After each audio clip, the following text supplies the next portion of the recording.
Subscribe करें और देखें एक दिल दहला देने वाली हॉरर स्टोरी। बिना घबराए बेल आइकॉन प्रेस करना ना भूलें।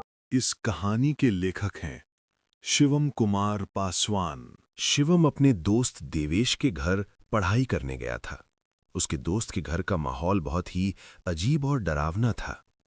देर रात तक पढ़ने के बाद शिवम हॉस्टल वापस नहीं जा सका, इसलिए उसने वहीं रुकने का फैसला किया। दोस्त की मां ने उसे ऊपर वाला कमरा सोने के लिए दिया। कमरे में पहुंचते ही शिवम को एक अजीब सा डर लगने लगा। जैसे ही उसकी आंख लगी, उसे महसूस हुआ कि कोई साया उसके करीब है। उसने आंखें खोलीं तो देखा कि एक डरावनी औरत वैम्पायर के रूप में उसके पास खड़ी है।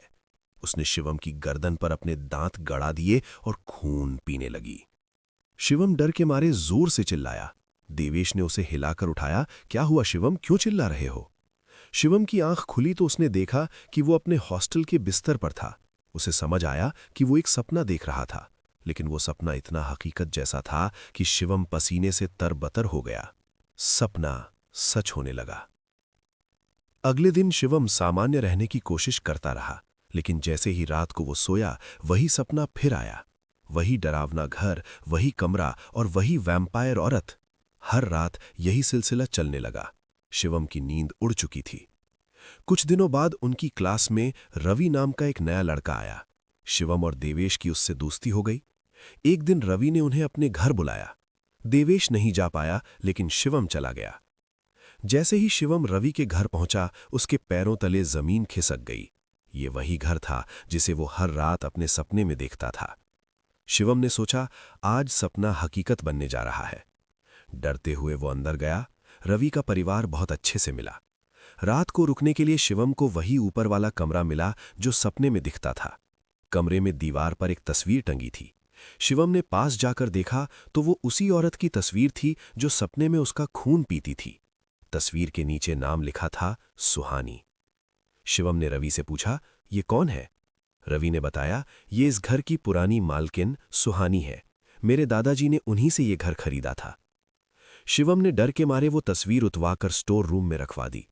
लेकिन आधी रात को जब बिजली कड़की और शिवम की नींद खुली तो उसने देखा कि सुहानी की वो तस्वीर वापस दीवार पर टंगी हुई थी। ये देखकर शिवम और रवि दोनों बुरी तरह डर गए। सुहानी का सच।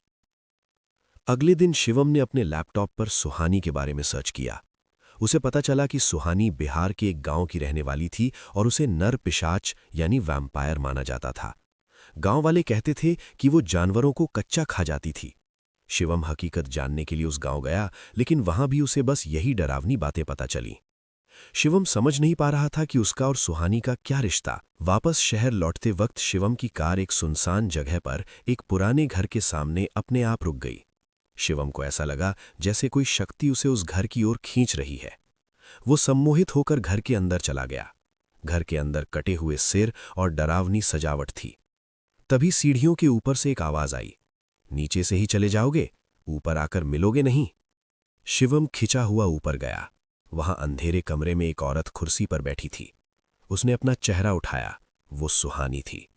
शिवम हकलाते हुए बोला, तुम तो सुहानी हो, तुम यहां कैसे? सुहानी मुस्कुराई और बोली, मैं पिछले कई सालों से तुम्हारा इंतजार कर रही थी शिवम, तुम भूल गए मुझे? सुहानी ने आगे बताया, शिवम, हम दोनों इंसान नहीं, हम वैम्पायर हैं। शिवम को यकीन नहीं हुआ।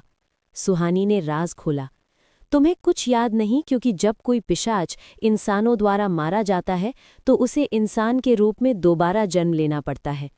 बरसों पहले गांव वालों ने मुझे जिंदा जला दिया था, इसलिए मेरा पुनर्जन्म हुआ। तुम भी एक वैम्पायर थे।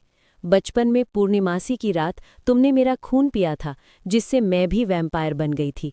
अब तुम 18 साल के हो गए हो, तुम्हें वापस अपनी दुनिया में लौटना होगा। सुहानी शिवम को एक और कमरे में ले गई, जहां शैतान की तस्वीर और हवन कुंड जल रहा था। पूर्णिमासी का चांद आसमान के बीचों बीच था। सुहानी ने एक कटोरे में इंसान का ताज़ा खून शिवम की ओर बढ़ाया और कहा, इसे पी लो, तुम्हें सब याद आ जाएगा। जैसे ही शिवम ने वो खून पिया, उसकी आंखें लाल हो गईं। उसकी अंदर का वैम्पायर जाग गया। उसे अपना पिछला जन्म याद आ गया। उसने मुस्कुराते हुए अपने नुकीले दांत निकाले और सुहानी की गर्दन पर गड़ा दिए। सुहानी दर्द और सुकून के साथ मुस्कुराई और बोली, वैम्पायर वर्ल्ड में स्वागत है मेरे सरताज। अब शिवम और सुहानी दोनों वापस अपनी असली दुनिया में लौट चुके थे, इस दुनिया पर राज करने के लिए।